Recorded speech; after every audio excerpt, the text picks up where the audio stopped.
Saksi kunci kasus Vina dan Eki, Ketua RT Pasren dan Kahfi, menjadi sosok yang kembali dicari untuk mengungkap kasus pembunuhan Vina dan Eki. Kuasa hukum terpidana sempat melaporkan keduanya ke Bareskrim Polri atas dugaan kesaksian palsu karena menyebut tak mengenal dengan narapidana kasus Vina. Jurnalis Kompas TV Muhammad Syahri Romdon mendapatkan foto kedekatan Kahfi, anak ketua RT dengan sejumlah narapidana tahun 2013 atau 3 tahun sebelum kasus pembunuhan Vina dan Eki. Pak Pasren dan Kahfi telah muncul ke permukaan publik beberapa hari lalu. Dalam pernyataannya, Kahfi mengatakan bahwa dirinya tidak kenal dekat dengan para terpidana. Namun, salah satu warga Saladara yang merupakan teman dari Kahfi dan juga teman terpidana menunjukkan sebuah foto adanya mereka yang bermain bersama di beberapa tempat, baik di Majalengka, Indramayu, dan juga Cirebon.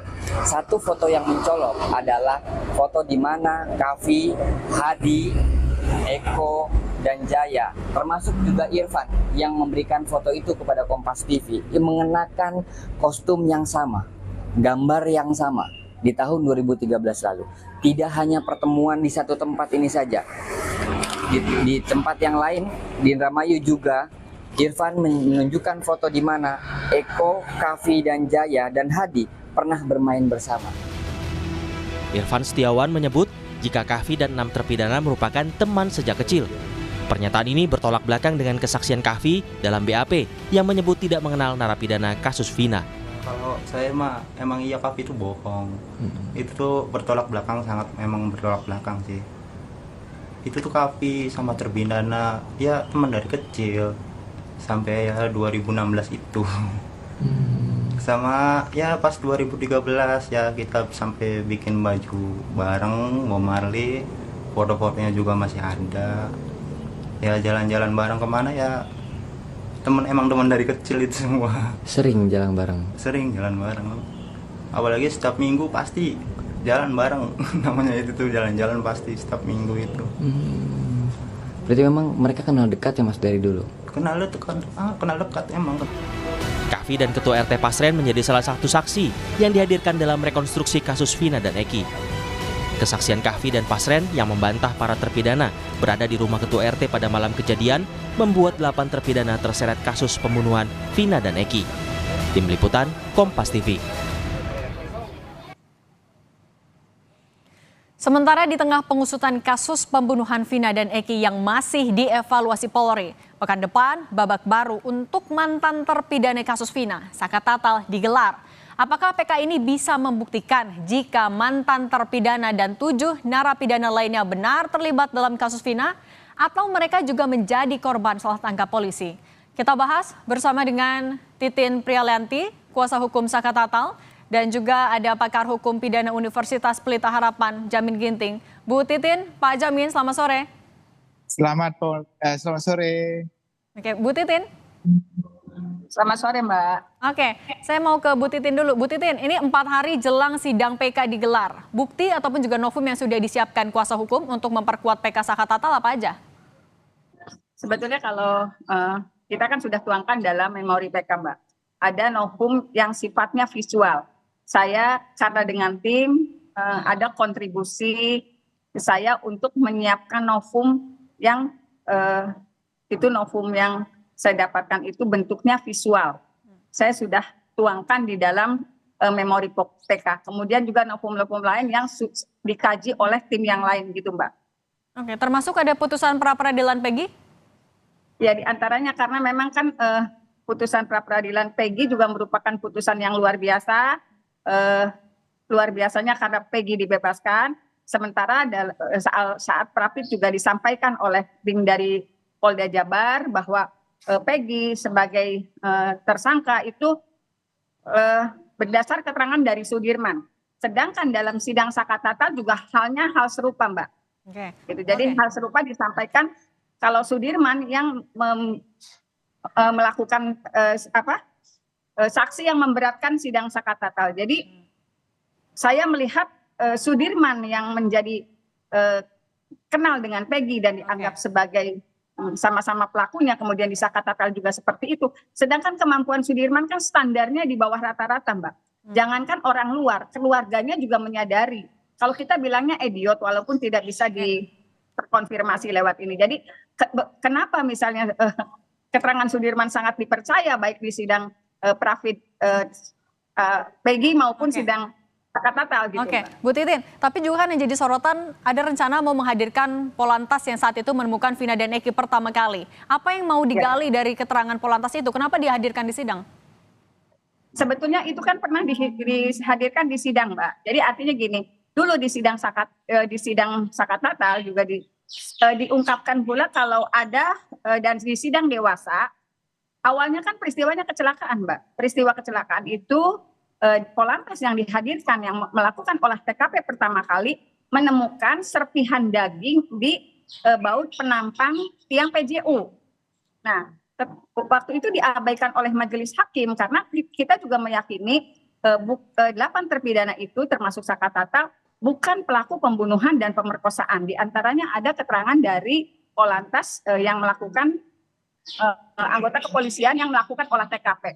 Tetapi diabaikan. Karena apa? Karena visualnya tidak dihadirkan. Kemudian saya beberapa bulan kemarin, 2 bulan tepatnya mendapatkan visual itu.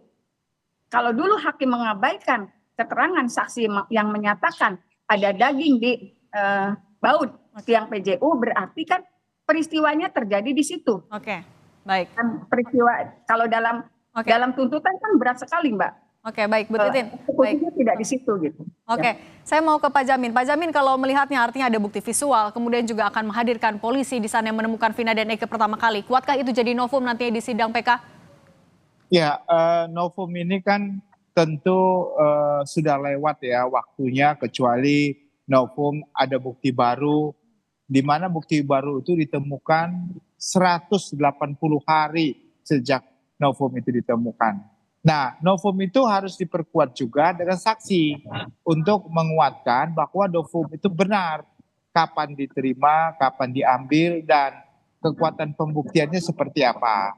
Nah, kalau terkait ada 2 novum, visual dan putusan pengadilan yang berbeda, dan keterangan yang didapat, keterangan Sudirman yang sudah pernah disampaikan itu menjadi dasar dalam putusan, itu juga bisa dijadikan dasar penguatan. Nah, yang perlu kita perhatikan adalah nanti dalam novum ini, keterangan fakta dalam pertimbangan hakim kasus Peggy Setiawan itu bisa jadikan dasar juga untuk menguatkan apakah keterangan Sudirman ini yang dari awal benar-benar mempunyai kekuatan hukum. Sehingga bisa nanti keterangan Sudirman yang jadikan dasar pemidanaan terhadap semua pelaku bisa kabur itu ya. Bisa hilang kekuatan pembuktiannya. Kenapa? Karena orang yang memberikan keterangan karena dia tidak cukup secara dewasa, dalam hal ini tidak mempunyai kemampuan untuk memberikan keterangan baik jiwanya maupun kesehatannya, harusnya keterangannya tidak bisa dijadikan dasar untuk menghukum orang. Nah, inilah yang nanti dijadikan bahan pertimbangan bagi ketua majelis di PK nanti, apakah dengan adanya keterangan Sudirman, apakah dengan keterangan visual yang disampaikan oleh kuasa hukum Sakatatal ini bisa menjadikan dasar. Yang menurut saya yang paling kuat itu sebenarnya adalah novum yang terkait dengan keadaan si Sudirman ini seharusnya dimunculkan. Keadaan di mana dia memang sebenarnya tidak mampu untuk memberikan keterangan yang benar dan keterangan yang bisa dipercaya karena keadaan jiwa dan kemampuannya untuk memberikan keterangan tidak sesuai atau tidak mempunyai kualitas begitu, Mbak. Oke, artinya kalau Anda membaca peluangnya cukup besar sebenarnya untuk nanti PK-nya bisa dikabulkan?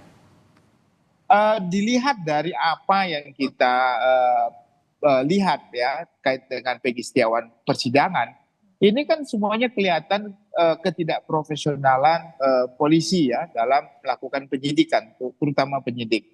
Saya kira ini juga berimbas bagi Sakatatal juga.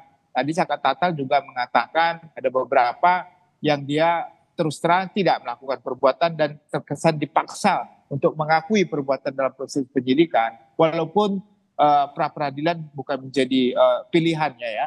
Tapi PK ini saya kira hakim juga bisa menjadikan bahan pertimbangan. Sebenarnya ini ada apa dalam proses penyidikan yang sebenarnya begitu. Nah ini bisa keyakinan hakim bisa berubah loh terhadap putusan kasasi maupun putusan sebelum-sebelumnya begitu.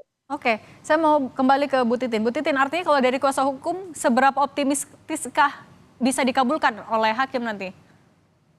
Saya sangat optimis Mbak, karena dari 2016-2017 juga saya meyakini terpidana yang 8 orang ini bukanlah pelaku pembunuhan dan pemerkosaan. Karena sebetulnya di 2016 dan 2017 saya sudah menghadirkan pembuktian dan saksi-saksi yang sebetulnya itu saksi-saksi alibi yang meyakinkan.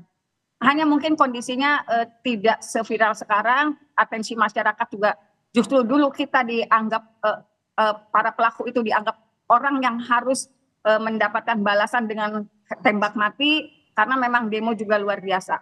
Optimisme ini karena saya juga memperoleh novum-novum dan saya juga ada tim-tim lain yang kemudian mengkaji, kita akan juga menghadirkan saksi ahli gitu. Saksi ahli yang mengkaji terhadap putusan terdahulu juga hasil otopsi terdahulu karena hasil otopsi terdahulu itu diabaikan oleh majelis hakim. Jadi saya sangat optimis Mbak, apalagi dengan dukungan masyarakat yang sekarang mulai memahami apa sih yang terjadi di 2016-2017. Oke, baik. Kita lihat nanti jalannya persidangan hari Rabu ya. Terima kasih Bu Titin, pengacara Saka Tatal, dan juga Pak Jam Ginting, pakar hukum pidana Universitas Pelita Harapan. Sehat selalu. Terima kasih Mbak.